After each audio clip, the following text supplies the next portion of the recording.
Pabor ang ACT Teachers Party List sa isasagawang malalimang investigasyon ng DepEd hinggil sa hindi otorisadong bentahan ng Catch-up Fridays materials.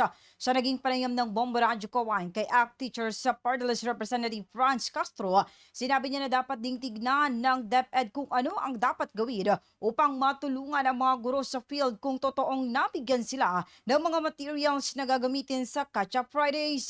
Anya alam niya ang nasa isip ng mga guro na gumagawa ng paraan upang maitawid ang Catch-up Fridays. Iginiit ni Representative Castro na huwag agad husgahan ang mga gurong nagbibenta ng materials dahil maaring may magandang rason naman ang mga ito. Hanggang ngayon anya ay maraming guro pa rin ang naguguluhan sa Catch-up Fridays dahil kahit hindi nila major subject ay kanila pa rin itinuturo sa mga mag-aaral. Wala umanong malinaw na guidelines ang DepEd sa pagsasagawa ng Catch-up Fridays at dapat magkaroon muna ng diagnostic test sa mga mag-aaral upang makita ang mga lapses na dapat ayusin sa programa. Nararapat din anyang i-provide ng DepEd ang mga reading materials na gagamitin upang hindi mapilitan ng mga guro na gumastos ng sarili nilang pera para lamang dito. Kailangan hindi pagsisisi ang kailangan dito hindi dapat sisihin ang mga teachers, ang mga principals.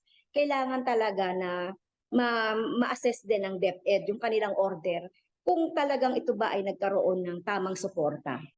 Yan ang ating balita mula rito sa Bombo Radyo Kawain. Para sa Bombo Network News, Bombo Angelica Morales para sa the number one and most trusted radio network in the country, Bombo Radyo Philippines. Basta Radyo, Bombo!